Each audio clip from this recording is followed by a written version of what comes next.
I hope you all had some really nice discussions with your respective groups today. I know that the ED group was pretty fantastic, so hopefully the other groups were as good. So we're starting off the day today with some sessions. We're going to have some breakout groups, and then we're going on a tour before we all get back together somewhere for the awards dinner. Actually, I don't know where that is. Where's the awards dinner? Worcester Historical Museum, so we'll showcase Worcester's history in a beautiful setting. Fantastic. And we'll be meeting in the hotel to go over together. Okay, so we'll meet in the hotel probably around 6:45. We'll figure that out a little bit later. 6:40, and then that way we can do two groups, so depending on who's on time and who's late. Okay, perfect. Oh, because we're taking the bus. Not to the dinner. Not to the dinner. We're not taking the bus to the dinner. Okay. We'll figure that out when we we'll cross that bridge when we get to it. So today we're going to be talking about this session is called Tracking ARPA. We're going to the moderator today for this panel is Dr. Justine Oliva. She is the director of research from the not NNC but the Rhode Island Public Research Public Expenditure Council. Justine. Okay.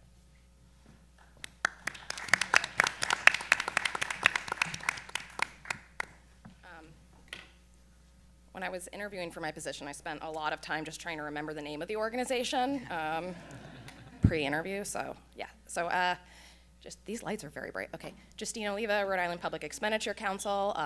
This is my first GRA, so I'm very excited to get to moderate this panel. We had a great prep call, so I know it's going to be great. The American Rescue Plan provided $350 billion in COVID-19 relief funds for state and local governments. Those funds must be obligated by the end of 2024 and dispersed by the end of 2026.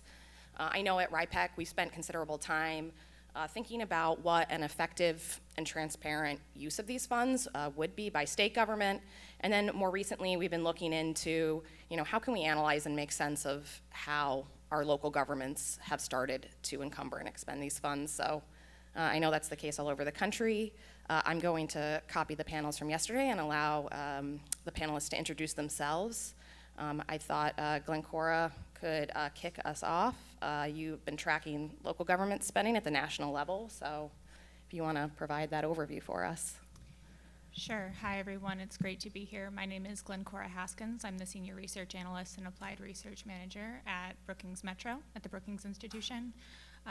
At Brookings Metro, we run the ARPA tracker along with the National League of Cities and National Association of Counties. Hi, Christy.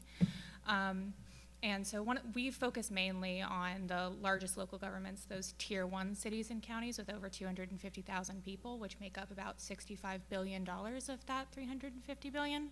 So one of the things we've really been focusing on recently as we've moved past the 2-year mark of ARPA is not just tracking the dollars in real time, but thinking about how these local governments have moved out of those recovery efforts, specifically geared towards community aid and public health that dominated expenditures and appropriations towards the very beginning of the program and moved more towards innovative and strategic economic development and inclusive recovery. So through that dual track approach, we've seen some really innovative solutions coming out of systems level design, partnerships with nonprofit organizations and other community-based groups.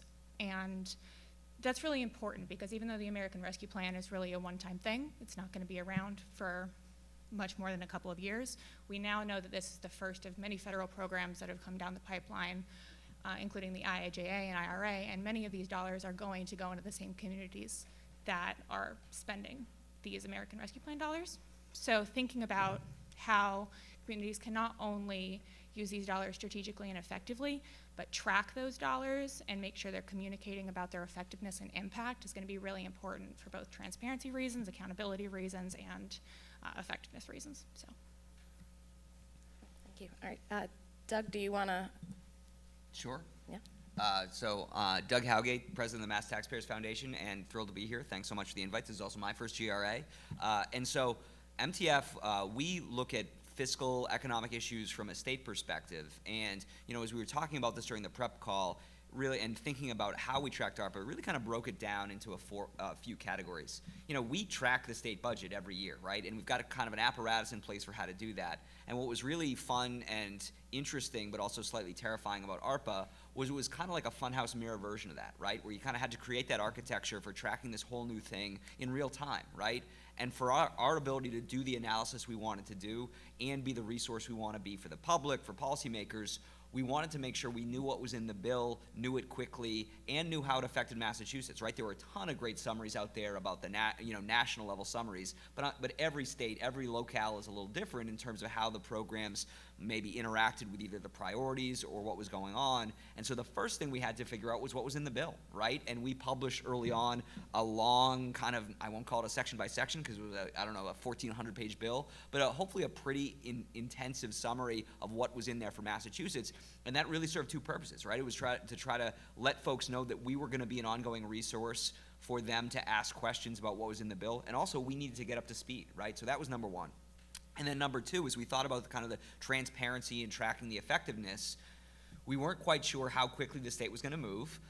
And so we wanted to kind of build a foundation that started with principles, right? So whatever they chose to do, whether it was in water infrastructure, broadband, housing, kind of whatever the issue area chose to be, some principles that would be kind of ever present, right? Transparency, collaboration and coordination between state and local resources, measuring effectiveness, kind of these general things that then we could also use as a rubric for accountability. So when we wrote about it, we could say, hey, remember, this is the thing we identified a couple months ago as what was important. And it honestly helped us to then, as we were thinking about the next stage, specific recommendations, well, what falls into those kind of principles we identified. So then after that, we thankfully, the Massachusetts legislature did not move with lightning speed, so we were then able to also write something about, okay, now within those principles, here's some specific things we think make sense. So when I say that, obviously all that's even before Massachusetts did anything, right? But it was really for us, and I think to Glencora's point, critically important, especially to build this muscle memory going forward of, okay, when we got this new big bill, how do we think about it? How do we think about how it affects Massachusetts? How do we think about the general principles we want to do, and then the specific programs? And so then the other two things kind of that probably speak more to what this panel is about is, okay, how did we do? How did we track it? And I would give both MTF and Massachusetts a bit of an incomplete. On the one hand, I think Massachusetts and MTF did a very good job in kind of tracking how the money was actually spent, right? What were the vehicles that were used to spend these resources? How much money do we have left? What categories were they spent under? Massachusetts, I think, did a pretty good job on that, and that's really in our wheelhouse, right? That's what we do a lot of the time with state budgets, and so we've been able to do that and track that pretty well. But obviously, that's not even half the story, right? The greater part of the story is, okay, so what do we accomplish, right? And this is a place where I think Massachusetts is probably a step behind a number of the states or communities who are here in terms of identifying goals early on, right? And in terms of making sure we're providing ways to assess efficacy as we go forward. That's not something Massachusetts historically does well. And I would say, in the defense of us in Massachusetts, a lot of these investments are things that where you're going to see the impact over time, right? And so it really continues to be about staying on top of those investments we made and looking at how we've done over time. But the thing I'm most excited about, again, echoing what Glencora said, is I feel like this was a very good, certainly much more than dress rehearsal when you talk about the resources available. But as we think about the Inflation Reduction Act in Massachusetts, when you think about the bipartisan infrastructure law, these kind of more than once in a generation, these truly unique opportunities for Massachusetts and other communities to potentially draw down significant federal resources to go after these big infrastructure challenges, I do feel like we're in a much better position now than we were in June of 2021 or March of 2021 to figure out, okay, what's our game plan for letting people know what's in the bill, what the opportunities are for Massachusetts, and then how we pursue that going forward. And so for us, it's really also about learning those lessons that will still apply to ARPA, but also looking forward to the next challenge as well. Great. Thanks, Doug.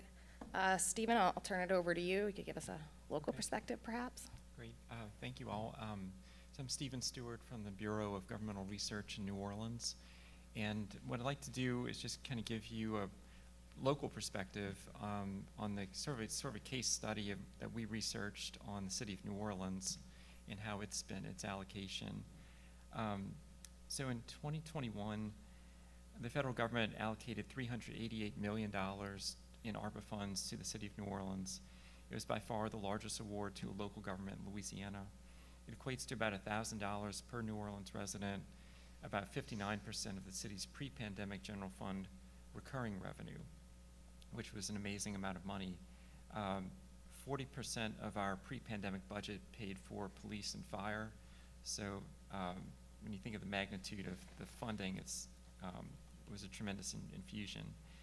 The city received half of the ARPA money in 2021, the other half in 2022, and these funds were eagerly anticipated. In 2021, a few months after the passage of ARPA, BGR was awarded a grant from the Conrad and Hilton Foundation to monitor and inform the public about the use of the city's ARPA funds. Our objective was to increase public transparency and understanding, not to recommend or evaluate spending priorities. Our plan was initially to use the city's reports to the U.S. Treasury as the main data source for doing that. However, we soon hit a change course. In September 2021, the administration proposed a set of budget amendments that year that dropped $77 million of its ARPA money into the fire department and redirected that department's general fund revenue elsewhere in city government. So those dollars were used to add financial stability to the overall budget, and it ended up keeping the 2021 budget about 2% shy of the pre-pandemic level. So the city avoided a major cut beyond furloughs that it had initially put in place. Not long after those budget amendments, the City Council came back and approved the 2022 general fund budget, allocating another $110 million of ARPA money to the fire and police departments. And once again, the council took general fund revenue that otherwise would have gone to those departments and redirected it to other departments and agencies in city government. So that move helped to stabilize the 2022 general fund budget, putting it 5% ahead of the pre-pandemic baseline. So overall, 95% of the first half of the city's ARPA money was basically put to use in filling general fund budget gaps as they were estimated in those years. In addition to providing financial stability, the move by the city essentially simplified its administration of the federal grant funds. All $187 million for fire and police qualified as revenue replacement, and the city had room to spare. Under the federal method, the city determined it lost a total of $228 million in revenue in 2020 and 2021. However, the city's appropriation method made it difficult to see what happened to the general fund money that was freed up by the ARPA dollars. That became a key focus of our report, which we released in December 2022, called Managing the Windfall. Our major finding in the report was that the city's expenditures of the first half of its ARPA money were basically allowed it to save substantial general fund revenue and build its general fund balance with the surplus. Building reserves while spending relief dollars is not prohibited under ARPA rules. But again, that activity is not captured in any of the federally required reporting on direct ARPA expenditures. And the city's initial attempt at an online ARPA dashboard likewise focused only on direct ARPA expenditures. So the surplus began building as general fund budget gaps that they had projected would occur failed to materialize. This was due to expenditures being below budget in 2021 and revenues being better than expected in 2022. The city did not need to spend the general fund dollars it had redirected to other departments and agencies. So as a result, the city's general fund balance increased fourfold to more than $200 million from the pre-pandemic level. And what that meant for the public was that a substantial portion of the ARPA funding impact remained available for public use. So as this financial reality unfolded, the city administration and city council pivoted their ARPA spending strategy from filling budget gaps to pursuing specific projects and programs. In December 2022, they moved to allocate $124 million of ARPA dollars and $51 million of the general fund balance to specific initiatives in 2023. They also designated another $100 million of fund balance for an emergency reserve, which brought the city's emergency reserve in line with best practices. But those appropriations were introduced shortly before the council adopted the 2023 budget and were approved without any public discussion. So this was a surprise budget move for everyone in New Orleans who had been following ARPA. And not long after this, we issued our report and provided the public with a more comprehensive picture of the ARPA spending. We made several recommendations in the report geared toward providing greater detail on the components and objectives of these spending plans, providing regular updates on spending and outcomes, identifying any impacts from the one-time funds such as creating recurring expenses or future reserve growth, and then compiling this information in easily accessible public reports. In 2023, the city appropriated the rest of the ARPA money, and those appropriations did come with greater public discussion and information. Citizens and advocacy groups have participated in the council's deliberations on those, and there was greater clarity in the spending. So today, when you look at the entire $388 million, 48%, the original $187 million that was dropped into the police and fire budgets, has funded revenue replacement under ARPA. 50% has funded priority projects that the city council has subsequently decided, and 2% is reserved for administrative costs. The city has also built out its online dashboard to track all ARPA appropriations, and it recently prepared a report on appropriations from the general fund balance. So BGR has continued this year to urge for greater public information on new appropriations from the general fund balance and the development of a comprehensive general fund balance strategy that would help preserve this resource at least through 2025. We have also recommended that the city create a regularly updated general fund balance dashboard to accompany the ARPA dashboard and give citizens greater information on those spending initiatives, milestones, and outcomes. So essentially, the work that we've focused on has been trying to urge greater transparency and providing the public with a full picture of the money, whether it's ARPA or the general fund resources that have been freed up. So, thank you. Thanks, Stephen. Where are we going now? Peter. Good morning, everybody. Thanks for being here in Worcester. I'm going to spend some time with you on the tour later as well. I'm Peter Dunn, the Chief Development Officer for the City of Worcester. We are not a Tier 1 city. Our population is 206,000, but it is notable because it's the highest population in the city's history. From 2010 to 2020 census, we grew 14%, which was outpacing every other city in New England. And I think a lot of that has to do with an intentional and focused effort around housing production in the city. So we received $146 million through the American Rescue Plan Act. And for us, the whole transparency and tracking side of it has not been the challenge at all, I don't feel like. We have a dedicated website set up where we have a Tableau dashboard where folks can go on and access that. And then we're periodically sending the city council every 2 to 3 months updates if we're making any changes to the budget, some of which comes at their direction, and then also just some general narrative updates about where we're at with various kind of programmatic components. And so in my office, we have a full-time staff of about 40 different folks that are in different functional areas, so planning, zoning, housing, neighborhood development, business development, cultural development, and special projects. So we do have a pretty good-sized staff, and we're charged annually with carrying out our entitlement funds. So because of our size of our city and our income demographics, we receive CDBG funds, home funds from HUD. So we're already set up pretty well for this kind of programmatic implementation. And that's where I think for us has been some of the challenge just in terms of building this out, having meaningful community engagement, and then dealing with the kind of federal guidelines that we need to in terms of the accountability piece of it. And so what we did was in 2021, shortly after it being passed, we put together an initial budget based on the administration's recommendations. And then we also had a number of community input sessions following that. That initial recommendation got some commentary from the community about wanting to be more involved and what would that look like. And so we did a number of community sessions throughout the city, gathering that input about what were the biggest priorities, biggest needs for the community in recovering from the pandemic.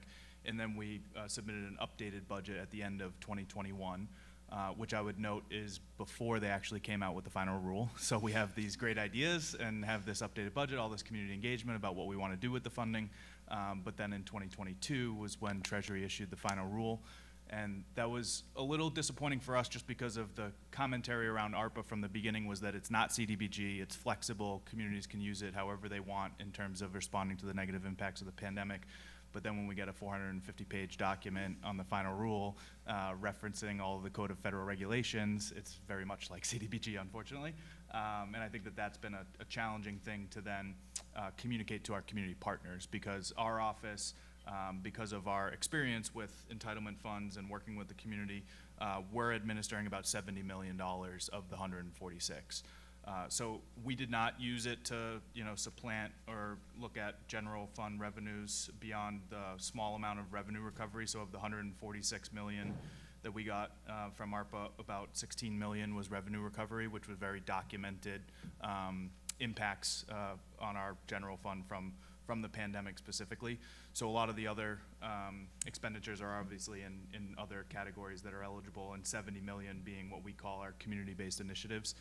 So we have housing, business assistance, the creative economy with arts and culture and our institutions, job skills training, mental health services, a sort of broad-based community projects and programs where our nonprofit partners could apply to us through an RFP process and tell us what need they were addressing and how they were going to address that need. So it was not to be too prescriptive. We didn't want to tell the community all the issues that they were facing. We wanted to have this RFP process where they could tell us what they're seeing on the ground, what needs they're experiencing, and how they can help to address them. And then we have food security as well called out specifically. And one of the themes that we've had with our budget from the beginning, because obviously some of this was initially conceived in 2021, was that we were going to make adjustments and have a fluid process responding to what we were seeing from the state and federal government on what they were doing with their dollars. So a couple of examples of that. In our housing category, one of the big calls from the community was dedicating 20% of our funds to housing because we have an urgent need, like so many communities across the nation with housing. So we dedicated 20% of the total dollars, it's about $30 million, to various housing programs and needs. And one of those was down payment assistance. But then we saw in 2022, Mass Housing, our partners there, launched a very aggressive program on down payment assistance called Mass Dreams, where it was up to $50,000 for down payment and closing costs. And anybody that was eligible for that program would have been eligible for ours. And so we shifted some dollars away from down payment assistance in responding to what we were seeing the state doing. So that's one example. And then more recently, we allocated and made a shift of adding $2 million to food security because of the expiring additional benefits of SNAP.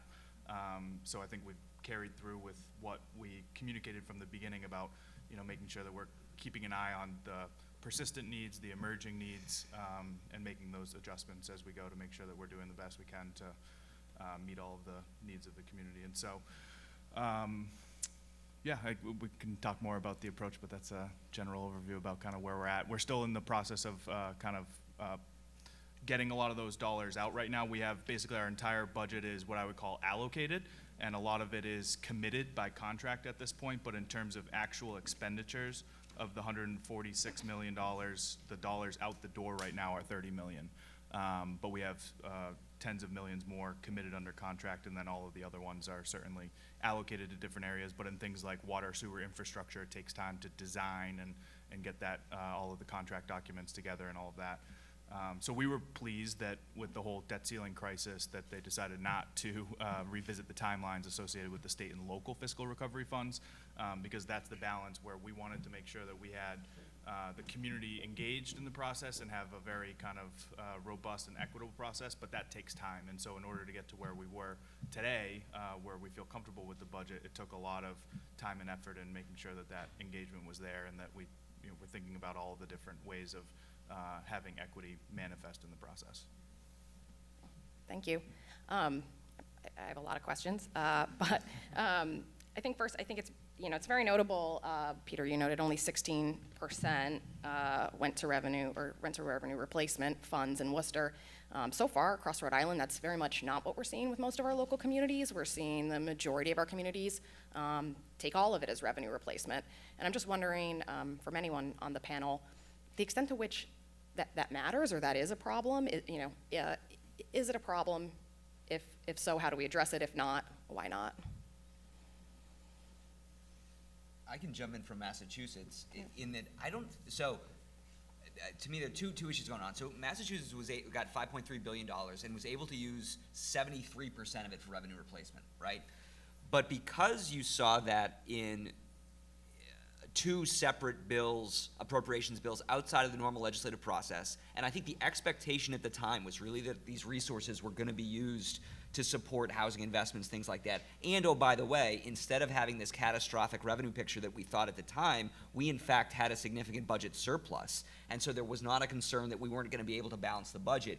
You saw the resources at the state level, I think, pretty clearly go into categories of need that even if they didn't totally track because they were able to be used through revenue replacement with the categories you saw in the original bill, were clearly identifiable by some priorities the state had, whether you agreed with them or not. And then at the local level, I'm sure Glencora and the rest of you, Peter and Stephen, can have more detail. But the decision early on for smaller communities to be able to essentially de facto identify it as revenue replacement, obviously a trade-off, like in anything in life. I do think that having them go through the calculation and then having that audit procedure for, oh geez, did you calculate that right or wrong? Massachusetts has 351 cities in town, right? Well over 250 of them got the de minimis amount of ARPA. And so probably from a kind of accounting method, that was probably the way to go. Though my guess is when you then look at how you're able to combine those resources, exactly as Peter was talking about, to kind of make resources work together, you probably lost something there. Yeah, just to jump in, I would say that really the main struggle with revenue replacement is just the tracking mechanism. You don't want to fault small communities or large communities for that matter for taking these funds as revenue replacement. It was the most logical accounting decision that put the least amount of strain on the capacity and budgets of these local governments, especially as they were originally deciding what to do with these dollars. And it doesn't mean that they didn't use those dollars transformatively or for good community impact, because like Stephen said, a lot of these dollars were used to backfill the general fund, and then those freed up dollars were used for larger, more innovative and strategic long-term projects. But because those dollars have then gone into the general fund, especially for communities with fewer resources and strained capacity, tracking those dollars is a luxury and not necessarily a priority from the beginning. So it does put communities in a position where they're playing catch up. And that's difficult from our perspective in terms of tracking it and identifying what has been effective and what hasn't been, but it could also be just a local struggle going forward as communities try to figure out what worked and what didn't and what they should carry over into future investment projects. And I would say for us, the programmatic side, as I mentioned earlier, has been the real challenge. And even with our pretty large team compared to smaller municipalities, it's still been difficult to kind of keep up with the volume. But for us, I think with our community and having lots of different, low-income census tracts and environmental justice communities and all of that, it was not going to go over well if we decided to put a large portion to revenue recovery, because it was the simple accounting measure that we were concerned with our ability to carry out what was in the best interest of the community. So we had an ambitious kind of plan, and it has been a lot, huge undertaking for sure. But for us, that was what was most important, is what were we hearing from the community, what did they want to see, what were those needs, and not shying away from that, because it would have been much more challenging than it already has been in terms of making sure the community felt like they were getting access to these dollars and benefiting from these dollars. Because I don't disagree that, where you could do revenue recovery and then enhance, our outreach services and health and human services for the homeless population, all those things, they're logical, they make sense, but it's, I think, hard to then communicate that and have the public understand that approach. And so we took a little bit of a different approach on that. And just one thing I'd add is overall this, you have the time pressure element of the deadline to actually obligate and spend the funds. And so I know that was a factor in New Orleans decision making, and I'm sure other communities as well, to be sure that you actually can meet those deadlines. Mm-hmm. Stephen, I think you noted that there was this infusion of cash and COVID relief dollars, and then there was revenue surplus in New Orleans, and that was something that we saw in Rhode Island. Doug, I know you mentioned that was something that we saw in Massachusetts. I assume that's something that we saw maybe most places. So I'm wondering if maybe, Stephen, you could start, like, how do these two phenomena work together? The fact that we have kind of two big piles of cash in a lot of communities. Well, I think one of the things that happened in New Orleans was that our revenue recovery was faster than expected. So we had, if you were in New Orleans in, spring of 2021, there was no Mardi Gras, there was, very little hotel activity. The French Quarter in the first several months of the pandemic was more or less like a quiet residential neighborhood. There was not the usual New Orleans vibe going on. And I think there were projections early on in the pandemic of a very slow kind of revenue recovery over several years. But then things turned out better than expected. I think, tourism came back, Mardi Gras came back in 2022. You had more, we've had a really good turnaround, and I don't think we're fully back yet, but it's come back faster than expected. So this new revenue coming in, and then the city also, as I mentioned, didn't spend as much in department level costs as it expected. So you had a better outcome for the general fund, and then so the input of ARPA kind of created this this surplus that now the city can prioritize and deploy. I would just add from the state perspective, I mean, what was so fascinating about all this, and I agree, I don't think we're going to get another ARPA anytime soon, but I feel like we'd all have some lessons learned. I'm sure people in DC as well, where the crisis you start with is not the crisis you finish with, right? And so when you look at the bill that was done in 2021, and you think if you were to have asked anyone, what were we going to be dealing with in 2022 and 2023, I would not have said, well, the biggest challenge is going to be how we coordinate $5.3 billion in federal money with $7 billion in state surpluses over the next 2 years. That's really what that was not preying on my mind in the midst of 2021, right? And so when you think about how you deploy those resources, it became, at least for Massachusetts, and I think we heard this about the Worcester experience, really finding those things that certainly speak to the crisis of the pandemic, disproportionately impacted communities, but hopefully also speak to longer term challenges that you face. And in some cases, again, because we had greater flexibility on revenue replacement, we were able to be pretty adaptable in how we do that, and that may not have been the case in every community. But I think that the bigger challenge as we head now into, the state tax revenues grew by 40% in a 2-year period, grew by $10 billion in 2 years. And we're probably going to ratchet those down for at least 2 or 3 years, right, for a nominal decline in revenues. We're still well above pre-pandemic revenue growth trends, right? But when you dump $8 billion in additional spending into great programs, there is going to be that challenge about, well, what do we keep? What don't we keep? Because not everything went into housing production and things that are kind of these capital expenditures. And so there really has been a challenge at the state level, which obviously is a big role for us to say, it is not this, the state doesn't have the capacity to step in fully for SNAP benefits that go away, right? Or, the enhanced staff benefits or some of the other programs. And so that challenge, I think, wasn't what we anticipated a few years ago and has really caused some tough conversations here in Massachusetts. I'm wondering if we could go on that thread, because one of my questions is, what about life after ARPA, right? What will it mean for local governments and state governments, communities, once these funds are spent? What are the positives and negatives?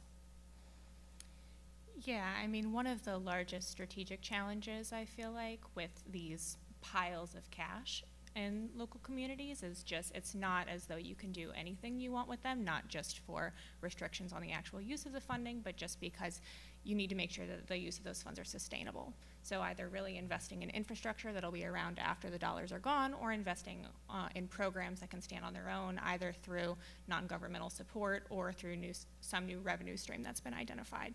But there's been a real concern over bringing on staff members into the public sector to sustain or stand up these programs, because there won't be funding to continue those positions once ARPA is gone.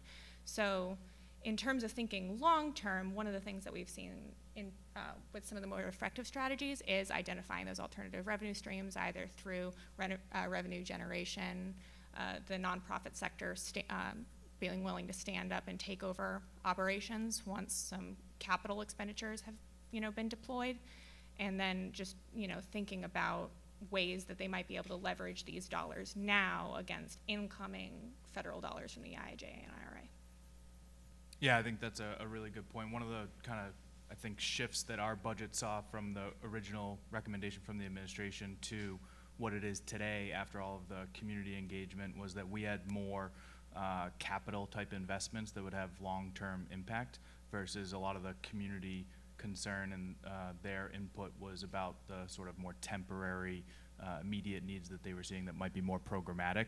And so when we've been carrying out these programs, particularly if it's like nonprofit organizations partnering with us on addressing one of these needs, we've been very careful about making sure that they know that this is not going to be around forever. So if they're building a program where it's going to require more staffing, or if they envision that program lasting more than 2 years, they're going to have to be thinking about what is that sustainable model. Or maybe it's just that, in the case of the food security stuff, it is just temporary. They're just trying to address the rise that we're seeing with food insecurity, and they know that those dollars aren't going to be around forever, but that's been a real balancing act in terms of making sure that we're not creating larger mouths to feed, because we even saw that with the CARES Act, quite frankly. We got about $3 million in emergency solutions grants, and so we typically get about $400,000 a year in emergency solutions grants, and so we stood up temporary homeless shelters to keep them socially distant, did a number of other things that are eligible under ESG with nonprofit partners, and then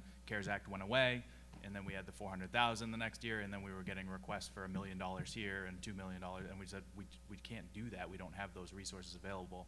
And so having that clear expectation from the beginning that if you are going to be standing up a program, you need to be thinking about, does this last for 2 years, or what is your sustainable model moving forward if you intend on it living out beyond that? Just one thing to add on that from Massachusetts' perspective is I do think it's now 13 years since the depths of the Great Recession, right? And so I do think you also have kind of a generation of policymakers and staff who haven't been quite used to what happens when things go really bad, right? So certainly we had that 6-month period in the pandemic when, at least in Massachusetts, people were expecting catastrophic revenue reductions that never really materialized.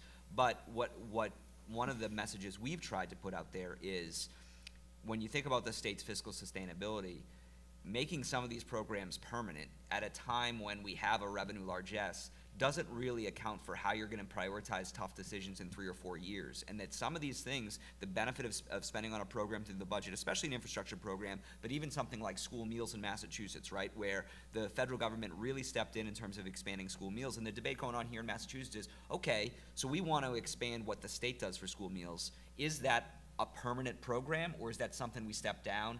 And is it for everyone, or do we try to prioritize those dollars to communities that need it the most? And I think there's no right or wrong answer there, but what I worry about sometimes is we can't design a program like we're going to have unlimited resources in perpetuity when we know the practical reality is that's not going to be the case in 3 or 4 years. So we got to design those programs with that in mind now. And I think in some cases we see that, but in some cases there is this desire to kind of just assume we're going to get this on the books and it's going to continue forever. Opening it up to questions. Yes? It's Jeffrey? Jeff? Sorry, Jeff. I have a million questions. Well, this is, I guess my mother wrote this name down. So I'm curious to know how New Orleans and Worcester fund themselves, right? What's your revenue model? Philadelphia has a weird revenue model. Only 20% of our income, of our general fund revenue, comes from property taxes. 50% comes from local wage and business income taxes. And we're not allowed to have any progressive taxation in Pennsylvania. So we depend heavily on business, on kind of the old business model of having a very robust downtown. We're lucky that we have 350,000 people living in our central business district due to smart policy over the past 30 years. So the pandemic wasn't as devastating to our central business district as it was in lots of other places. But I want to shift the conversation to sort of investment versus spending. we spend stuff, if we're investing, if we're creating short-term programs that are gonna leave the communities better off, not just infrastructure, but human capital investment. I'd like to know about the human capital investments that places are making that are gonna pay off in the long term. Workforce development, business development, like small business development. We lag in terms of black and brown business development in Philadelphia, even though we're a 65% BIPOC majority city. So I'm curious to know about those sorts of things. From a nonprofit sector, we never count on permanent funding. So that's normal for us not to believe in that. So I wonder if government thinks about things that way as well. We've had a certain tax base for a certain period of time. We're now seeing structural shifts in the economy due to hybrid work and all this other stuff. So I'm wondering how that's impacting the local calculations. Yeah, it's a great question, and I think our model is very different because we rely very heavily on property tax, so we don't collect any kind of income tax or sales tax. And I think that could be influenced in terms of like when I mentioned the small amount that we had with revenue recovery because we weren't impacted as much property tax-wise, we just didn't also have a huge amount that would calculate out for revenue recovery in that sense. But it creates other issues too in terms of just having so much dependence on property tax. So it's, I think, about 70% of our budget is property tax, and then the other 30% is state aid, federal aid, as well as local receipts. I forget the exact breakdown off the top of my head, but our annual budget is, I think, approaching 800 million. And so we, to your other point, I think while we do have some of the programmatic things that I described, I think we still have a good balance of a lot of capital investment. A lot of the housing dollars that we're doing is around new production of housing to address the supply issue there. On the business side of things, we had some dedicated to a minority and women business enterprise fund, so helping to grow that capacity and helping folks get certified. The biggest piece that we had with the business assistance side of things was just general relief grants, which was also helpful on the programmatic side because we didn't have to get all this reporting from them about what were they accomplishing.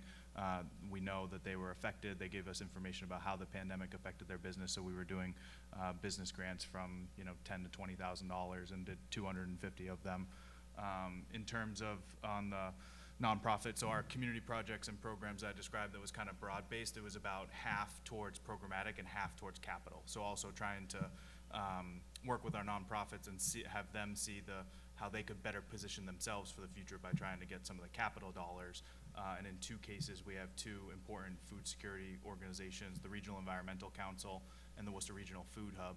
And so both of them have an award for capital dollars to help basically recreate and build a new headquarters on existing sites. So that's going to help, again, position them in terms of just being able to do their work better long into the future. And so while some of it's programmatic, we have tried to stress the more long-term impact as well. So New Orleans has a mix of revenue sources for its general fund. More than half of the general fund comes from property and sales taxes, and it's almost evenly split. And the sales tax comes from, it's a lot driven by the tourism industry in the city, but also the city just historically has relied on sales tax as a key revenue source. Another key part of the revenue picture is fines and fees and licenses and permits and all the other charges that the city collects for everything from sanitation to alcoholic beverage permits. Alcoholic beverage permits is not a huge source, but when you add all these together, that's a significant part of the budget too. So when we had the pandemic, that's where the city was one of the most vulnerable during the pandemic due to the reliance on sales tax primarily. In terms of investments in human resources and human capital, I think what has happened in the past through the appropriations that have been made from the general fund balance and the latter part of the ARPA, you've seen more attention focused on that. I mean, there's certainly the city has directed money to key equipment needs, public safety vehicles, things like that. But it also has, for example, put $10 million into a partnership with the local hospital to deliver mental health support and emotional support services to public school children in New Orleans, so that it's a major infusion of, of money directed to support those efforts in the school system. And that will be rolled out over the next 3 years. The city has also put money into neighborhood investments. So there's a special allocation of money to code enforcement and blight remediation. So there's that money will be, again, kind of rolled out over the next 3 years. So I think when the public conversation shifted from how do we stabilize the budget to how can we address some community priorities, there was a lot of debate and discussion that eventually did lead to some new projects that will hopefully have benefits going forward. Not everybody was happy with the compromise, and there were a lot more requests than there was money, but I think there are some initiatives there that may be beneficial.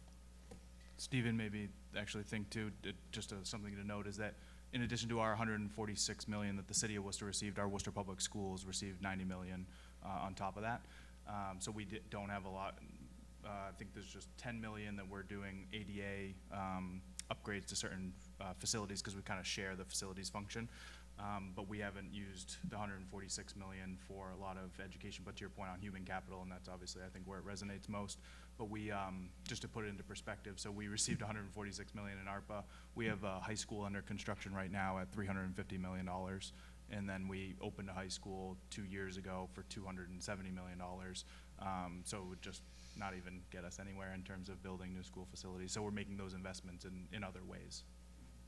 But how many of them were made with a business case, right? For example, you're putting money into a neighborhood improvements. For me, this is going to sound capitalistic, and it is.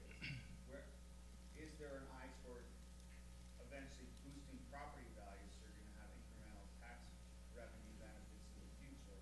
Or is it just like, oh, neighbors want new sidewalks, let's give them new sidewalks? Like, is there a strategy around taking a neighborhood and saying this neighborhood's property values are way under average for the market? Let's invest in them using this pile of cash we have so that further down the road, we can imagine this is sort of a tip paying itself back to higher incremental property values. Yeah, it's a really good question. It resonates with some of the things that we're doing ARPA, but also just otherwise as well. So one of the things that we're looking at, as we all know, with the qualified census tracts, as one of the eligibility areas for ARPA, we're investing in 5 parks. So we have 62 public parks, and when you have that kind of an amenity in a neighborhood, it tends to attract investment and boost values in that sense. And then we're also looking at, in terms of infrastructure, water, sewer, but then outside of ARPA, we're focusing ARPA on water, sewer, but then outside of that, we do obviously streets and sidewalks and all that. We're looking at a couple of things. One is conditions. So we have a Department of Transportation and Mobility that does the planning for this. And so they look at the conditions, so what are the areas of greatest need overlaid with those qualified census tracts. And then we're also looking at heat islands too, because we have a Green Worcester plan and $2 million dedicated in ARPA to carry out our Green Worcester plan in terms of when we do that infrastructure improvement, are we putting in street trees, creating some shade canopies, and those types of things. So we're doing it, and some of it resonates with the kind of investments we're making in ARPA, but more generally the investments city makes, that's the stuff we look at. And one other example would be we have some of our housing dollars dedicated to first-time home ownership development, so we might have tax title lots. Maybe there was a fire, maybe it was just a remnant piece of land, maybe it's got enough frontage and square footage, minimum lot size, and we've been flexible about trying to do variances on minimum lot size, but we've been targeting those investments for home ownership development in our census tracts that have the least amount of home ownership rates. So trying to make sure that we're creating those kinds of levers to, as we know, when you own your home, you tend to take better care of it, and hopefully that will have an impact as well.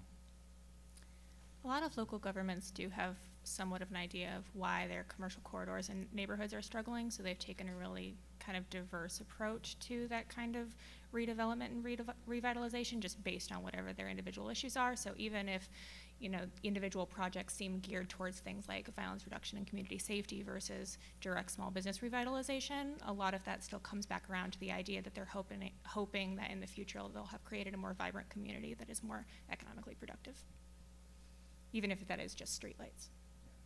I think we could sneak in one more question. Sure, I can't see. In the past, we've used, I think, consider budget policy priorities and CSL databases for findings on what states and nationally are doing. What would be the best databases for state and local spending we would be aware of for benchmarking and comparing our state to others?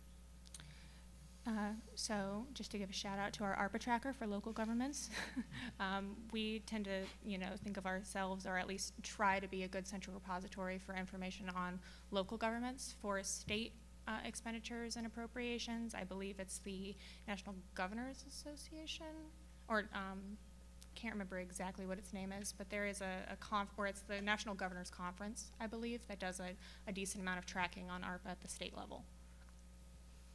And these types of dashboards, regardless of whether they're at the state and local level, are particularly helpful for that reason that you've specified exactly, just being able to compare things across the board. I think Treasury has done a good job at trying to track these dollars and create expenditure categories that are comparable, but one of the main challenges is that they're frequently interdisciplinary and not mutually exclusive. So, yes. I'm a fan of it. All right. I think that brings us to the end. It's 10 o'clock. I'm a punctual person, so thank you very much, everyone. Nice to meet you.